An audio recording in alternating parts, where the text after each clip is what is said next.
I'm going to read a key paragraph from Vahe Gregorian's column on Sunday about the Chiefs, the nickname, and why the topic has moved to the front burner. Quote, "So the crux of the challenge for the franchise and the community going forward will be to honestly assess to what degree the name is inherently divisive and accordingly, if it feasibly can be uncoupled from the behavior it evokes." Close quote.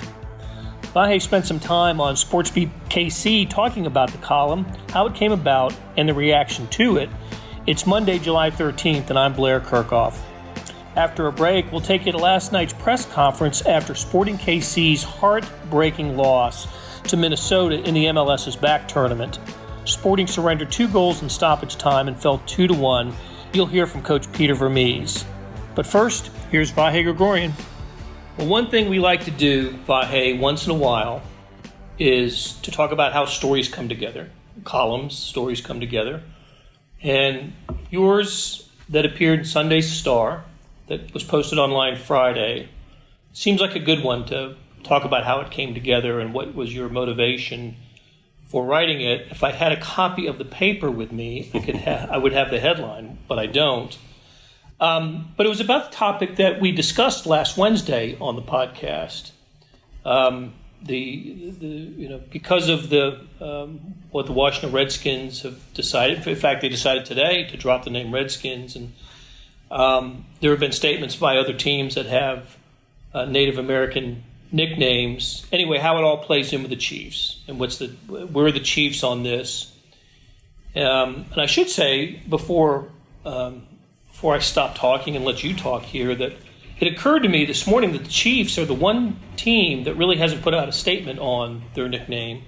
We've obviously heard from the Redskins. The Atlanta Braves made a statement last night. The Chicago Blackhawks, Cleveland Indians have also made statements. Haven't heard from the Chiefs yet, and I wonder if they believe one's not necessary or.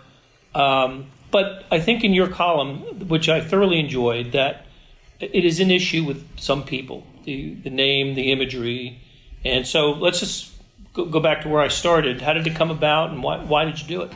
Well, thanks for asking, Blair. And I think as this stuff emerged with the Washington team, I've actually come to a point where I pretty much learned not to say the name just because of our style, but it's probably bears saying as we talk about its eradication. We haven't used it in the newspaper, in the Star, yeah. In, I don't know, 10, 15, 20 years, I don't know. Certainly since I've been here in 2013, it was sort of one of the first things handed in the Star 101 memo.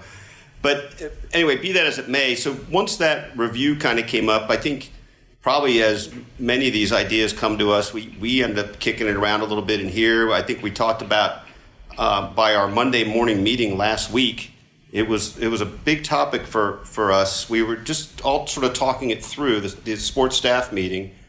And then by Wednesday of that week, we did the podcast. I was trying to think about various ways to pursue what I wanted to say, but I didn't really quite know what I wanted to say. I wanted to keep thinking about it, and mostly I wanted to reach out. And I think our podcast with Sam Mellinger, the three of us, I thought we had a really honest, candid discussion that probably wasn't much different than it would have been if we weren't recording it. I thought it was, and I like to think most of ours are like that. I agree. I think it was us working through what we were trying to think about all this and trying to stretch our minds, understanding we don't really understand a lot of aspects of it. So the more I thought about that, the more I knew some other angles of pursuit we had on some phone calls, so I pursued other angles and ended up speaking with a few different people that led me to speaking with Bob Prue from the Kansas City Indian Center, which has not been a resource that has been engaged with the Chiefs very much, or in fact, often talking to the media over the last few years. They have felt either misunderstood or put to the side. So I found Bob to be very eloquent, to me very candid, very informed, and the more I spoke with him, I'll try to make a long story short here, I just felt like it was telling me that what I needed to try to write was something trying to appeal to people to listen to the voices of those in pain. And more than anything else, as you know, luckily I have the latitude to do with the column. I thought that was what I needed to stress, and I really wanted to try to take a gentle approach instead of some kind of sledgehammer or blowtorch to it. We can talk a little bit about the feedback, obviously after this, but I really wanted to make it like, okay, let's try to all have open minds, open hearts right now as we consider this through sort of the new filters of our evolving society. And I do know this about you. I don't know explicitly this about you, but I know this about me and you in a general way. I think we both feel like if we're not growing, we're not, really living, right? Yeah. I mean, you're not growing, you're dying. Yeah, right. I mean, so I think I hardly would say I have real answers, but I'd like to think I'm getting closer to the questions, and that's sort of what I wanted this to get at. I thought it did in a profound way. You referred to and I also did the conversation we had last Wednesday. Absent from that conversation was anybody who who's a Native American. It was, right. Just three guys that worked for the Star gabbing about this, and nobody who represented a tribe. But you did speak to folks and let them be heard on this. Sam made the point a couple of times in our podcast last week that even within the Native American community, there's not full agreement on these issues or any issues really. Why should there be? Why would there be? Right. There's not agreement on any with any subgroup. But there's been enough. There certainly has been enough feeling about this topic that change is happening. Yeah. And again, I'll repeat it today that the Washington football team decided to drop the name Redskins. Yeah. And the Atlanta Braves put out an announcement. I was watching the Sporting KC game last night, and on the crawl, there was they made mention of the Braves' letter to season ticket holders that they're going to keep the name Atlanta Braves, but they're going to take a look at the chop, the Braves popularized. And again, other teams with those nicknames, Native American nicknames, are taking a look at what they're doing. Either maybe not with the nicknames, although with Cleveland it is. I think the Blackhawks have said they're planning on keeping the Blackhawks, but again, it's the imagery So I'm reading some of the reaction to your column on social media, and Lord knows we've got to we can't let that guide our our feeling or emotions about a story. But one thing that angered me about some of the reaction that I read, and this was true also of the podcast from last week that got posted on Facebook and social media, I gathered from some of the reaction that people didn't either hear the podcast or read the column. They were responding to a headline. Yeah. And and that just I just shook my head and I got that feeling also from your column. Yeah. When it was where it was posted. I did feel like that, and it's funny. This morning there was a very explicit exchange, not nasty exactly, but the guy was condemning the column but with terminology that suggested he hadn't read it, and I just said, excuse me, have you actually read the column? And he goes, no, I only had to read the headline, or I think he called it the title. And I started to continue to respond, and I just sort of thought, well, the only way I'm really going to respond is probably a little too snarky. I don't really need to be snarky with this guy. I think he kind of made my point for me, but look, that is a complication of this, and it's also a reflection, though, of a certain mindset. First of all, I don't begrudge anybody how they look at it, right? That's your view is your view. But I do think, when the question is asked, can we stop and listen and just reset, listen through as if you're starting over, and you don't read it at all, and it kind of gets at the point, maybe make it itself. The other thing I'd say, too, about some of the vocal and really angry and responses, it was so fast and so kind of blunt and harsh. It suggested to me that those were coming from voices that are dug in. And again, fine if you want to be dug in. But I think that the hope I had in this was probably you're not going to reach people who reflexively think no matter what, they're not going to look at their position, right? That's just, if that's your reflex, that's just how it is. But I do think many people just, care about others or care about growing or care about, looking at things a new way. I'm not disparaging those who look at it the way they do with firm set of way of looking at things. But I think there's plenty of people like that. And honestly, for all the sort of angry feedback, I found plenty to feel encouraged by with that. Sort of a little better ratio of that in emails, probably, certainly 2/3 or more kind of angry and just, argumentative. But really a fair amount of people just, kicking it around, right? Not really disagreeing with anything. And I want to say one last thing before I stop on this ridiculous stream of consciousness. But, one of the things that really came out of our conversation last week with you, Sam, and me was I started getting this thought like, the heart of the question is something you referred to a little bit earlier. It's not really the name in itself.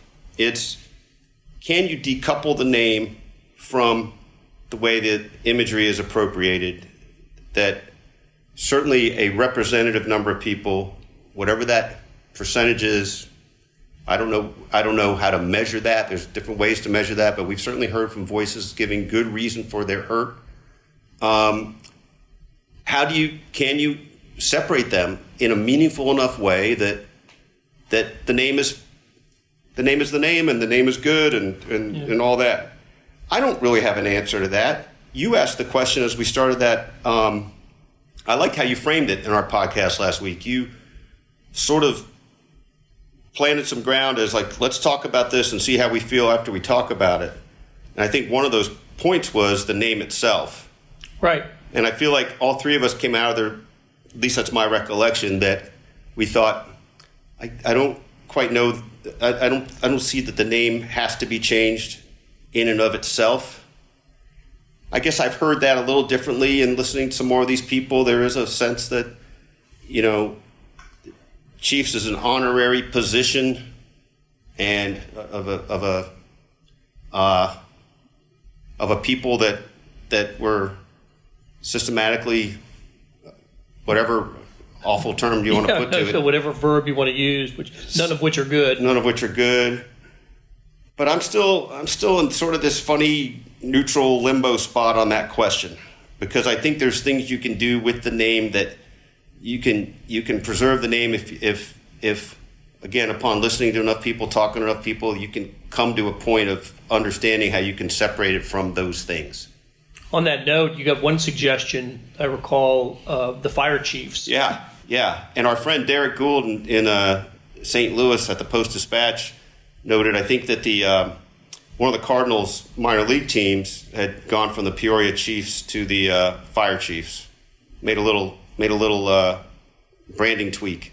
Yeah. A little tweak that went a long way in logo and imagery, I'm sure. Yeah, that's right. So I don't know, Blair. I mean, I had an exchange with Sam Mellinger last week. We were talking about people we were talking to and just kicking this around as all of us do. And I told Sam it is a lot to process, but isn't it a cool challenge to kind of try to just really look at it?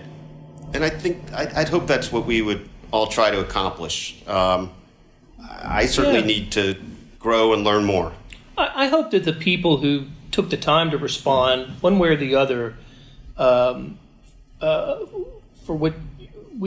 your column and anything else that we write. I know that we had an op-ed piece last week about it as well, and I believe Sam is going to tackle the subject. Sam Mellinger is going to tackle the subject this week as well. That they bring a curious mind to it. You've used the term and you've used it often, and I know exactly what you mean when people are dug in on their positions, and I get that, and we're all dug in on some positions for sure. Yeah. But that shouldn't prevent. I don't think it should prevent. A curious mind, people wanting to explore a little bit of why people think this way, why people that you're dug in against feel the way that they do. Yeah. And is there some empathy there? Yeah, I like and look, the flip side of that, I've thought about this too. I'm trying to understand why people. Trying to understand that it's not. Maybe it goes beyond just they're dug in to be dug in, right? I'm trying to understand why do you feel so passionately that there's nothing to see here at all to think about. I am trying to understand that. I try to tell readers that everything you input or everything you send us is worth sending us, whether we understand it initially or not. I mean, it becomes part of how you try to process things. So it's, I don't understand that any more fully than I understand the pain. Right. I don't. I mean, this is our unique position in hoping to, learn about both worlds as much as you can and be respectful of it all. Well, and I know you, Vahe. I know that you try to respond to everybody who sends you an email or some kind of message. You can't do it on Facebook or Twitter. Although I noticed you were responding to Twitter comments yesterday as well. Well, I try to look at situations that I thought I could answer in a way that would be useful, right? I mean, I advance the conversation a little bit. Yeah, I think that's what I look at with Twitter responses. Those are to advance conversations. Yeah, but as you know, it's at our peril that we go into those mentions. I mean, and I think the kids have some term ratioed where it means you're getting pounded, and I believe I was referred to as being ratioed, but that's okay. I mean, I do think it's probably not healthy, having people so agitated and upset. I don't mean that in itself is good, but I do think some element of that is fostering conversation about it. Some element of that, and that's just among the people that are angry. I mean, I don't think that is the entire group here. I think there are plenty of people. No. And as our friend Jesse Newell always reminds us, it's only 3% of people are on Twitter anyway, which is convenient when you want to think about all the others that you're sure are on your point of view. Right.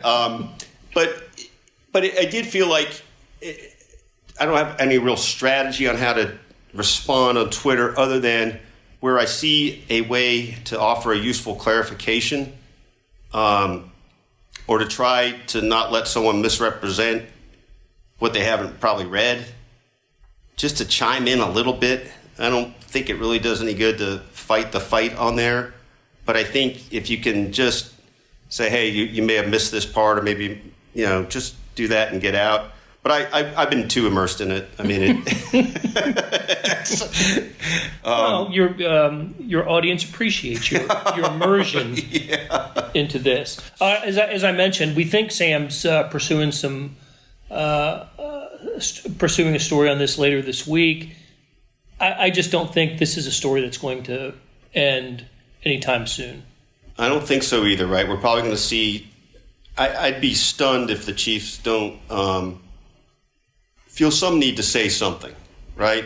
Even if they're going to say, well, we respect everything we've heard, but we're not doing anything. Or at least we're exploring ideas, I think, and we respect everyone's opinion. Or I think it's understood that they're thinking about this. And I don't think we're just saying that to say it. I mean, I think we have reason to believe that. And what that means in any tangible form, I don't know. But I think that I'd be very surprised if we go this whole week and don't see some sort of Chiefs response to it all.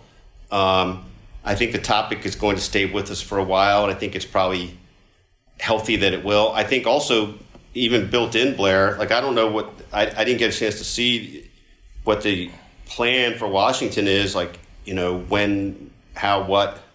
Well, it's kind of, tell you what, we think there'll be a season pretty soon, and training camp begins supposedly next week, and there might be a couple exhibition games in August. They're going to need to put some logo on their helmet. Yeah, maybe they'll be like whatever that greeting was when the Dallas Texans came here initially, the Washington somethings while they wait. Right. I don't know. That'll be really interesting. But I guess my point on that also is, there's probably, I think we got reason to think Washington had been talking about this a little longer than just the last few weeks, right? No doubt. I'm not sure how far back any new discussions have gone with the Chiefs. We don't even fully know what dimension that occupies right now. So it could be it takes more of a running jump for them if they even do decide to address it, do something with it. But probably it's no simple thing. And again, though, I just think it gets back to that one question of brand, what you stand for, what the name inherently transmits versus what you can do with it. All right, that's a good final thought, Vahe. Hey, did you watch Sporting KC last night? Caught a bit of lowlight, some of the lowlights. Those would have occurred in the last 20 minutes or so, especially extra time. And we're going to hear, after a break, we're going to hear from Peter Vermes, who spoke to the Sporting Kansas City's 2-1 loss to Minnesota in the MLS's back tournament.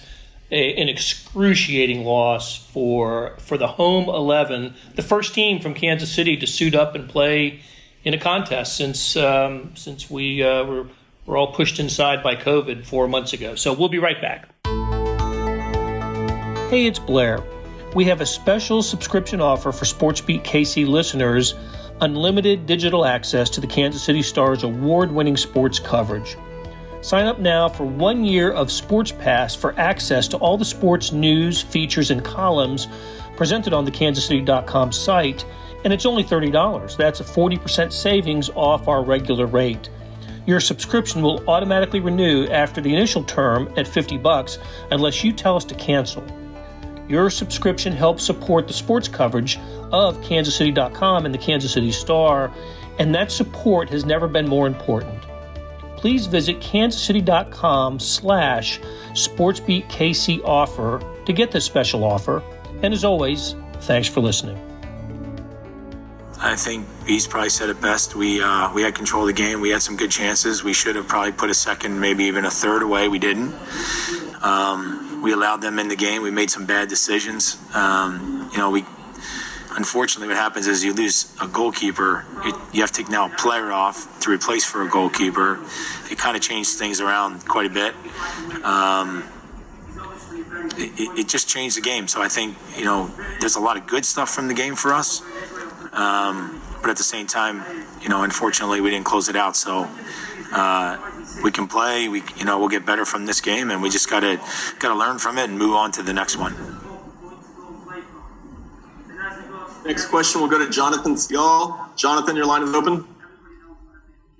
Peter, what did you make of the red card, and how do you think it impacted the game tonight? Yeah, it's a red card from the rules. It's a red card. It definitely changed the game in a lot of ways. Look, we haven't played a game for 127 days, and now you're asking the guys that have just come down into heat, they haven't played any games, come into heat, and now be down a man for quite some time in the game. We weren't ready for it, and like I said, it changed things in that when the goalkeeper has to go out, and now you got to take a player off, put a goalkeeper on. Now your subs are definitely changed as well, and it was hard. It was hard for the guys to find themselves at that moment. I think we tried to do a good job of closing out the game as much as we can. We got it to about, 80 some minutes. But we just couldn't hold on. Next question to Soren Petro from Sports Radio 810 WHB. Soren, your line is open. Peter, I apologize. I had trouble getting the link, so if this was already asked, I'm sorry for being repetitive. But can you tell me what your thought process was as far as substitutions there in the second half, particularly when the red card came up and with the extra substitutions that were available? Did you have any thoughts on that? Yeah, making more subs. Yeah, the Johnny sub was, we were thinking that we're going to probably have to change both their wingers because they were going to be under a lot of strain and stress in the game. We just felt that we'd find a lot of the game there, and they'd have to cover a lot of ground. So that was to be expected. Problem is that right after that, we were probably going to make another sub, And then next thing you know, Timmy gets thrown out. And so the problem with that is now you got to sub the goalkeeper in, but you also got to take a player off to do that. And that kind of changed everything around quite a bit. The guys were, they were tired at that moment. And what happened was because we only were able to make one, we weren't only able to, but I only wanted to do one at that moment to kind of settle the team down with the goalkeeper. What it did was it left us with one last sub, and we had to, if we're going to put three, we're going to put three on. And I just felt that we need to get fresh legs, and I didn't want to push those other guys. I still think it was the right decision. I have all the confidence in the world the rest of those guys can play and do the job. It's just, we should have put the game away a lot earlier and not have been in that position. And as a follow-up, last year you kind of had some problems, finishing things. I know you had a lot of injuries and there was constant turnover. I'm not trying to, get you to go back and explain everything that happened last year, but any sense that there was like, oh, here we go again, type of, moping after this, the way it ended? No, not at all.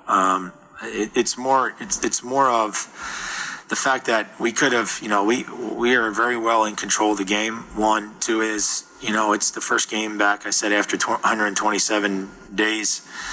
And then have to go down to man and try to hold on from there was just a little difficult for the guys when we're already not game fit yet. So we're just going to have to build from here from a physical perspective.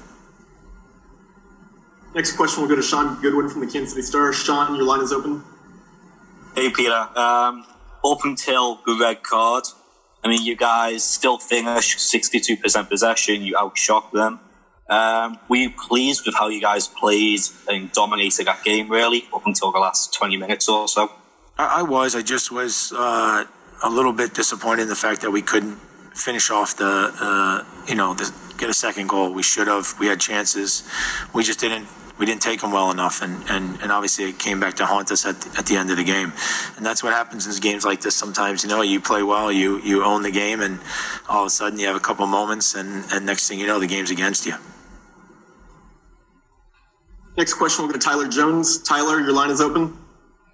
Hey, Peter, Tyler Jones here. How different was it for you and your team to adjust to no crowd there and not be able to feed off that crowd noise? Well, it definitely is a different environment. It's a little surrealistic, if you will. It feels a lot like a MLS preseason game when you don't really have much of a crowd there. It feels very similar. I think there's no doubt that's a big part of the environment. But look, everybody's got to play with it right now, and the best thing is that at least we're on the field at the moment. Next question will go to Daniel Sperry with MLSsoccer.com. Daniel, your line is open. Hey, Peter. Was just curious. There was a couple of moments there where I think Gadi Kinda and Jerso both had a chance to maybe take a few extra touches with a lot of space in front of them.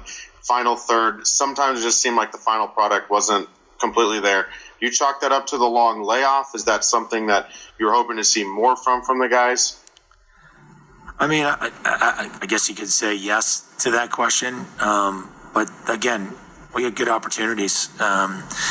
Whether you haven't played a lot of games or not, you always want to try and finish those. And unfortunately, we didn't today. And they found their way back into the game. So you got to credit Minnesota. They found their way back in. And for us, we just had some, as you put it, we had some really good opportunities and we didn't. And so it was a difference in the game. That will do it for today. Thanks to our production staff of Derek Donovan, Savannah Smith, Randy Mason, Beth Welsh, Jeff Rosen, and Chris Fickett. Thanks to Vahe Gregorian for stopping by and talking about his column that can be found in the show notes and also on kansascity.com. Hey, earlier in the episode, you heard me talk about the Sports Pass offer. It still stands and still a good one. $30 for a year's worth of sports coverage, and that includes a Sports Extra that comes with the e-edition. There are more than 20 additional pages of national sports coverage today. But here's an even better offer. Buy the entire Kansas City Star product. Sports news, features, commentary, and analysis, the whole thing. You get all the stories written by my talented colleagues, plus additional news, sports, and business coverage. The details can be found at account.kansascity.com/subscribe. That's account.kansascity.com kansascity.com/subscribe. And whether it's the Sports Pass or the full subscription, you're getting and supporting the best sports and news coverage in Kansas City and helping us produce programs like SportsBeat KC. Thanks for listening, and we'll be back on Tuesday with another episode.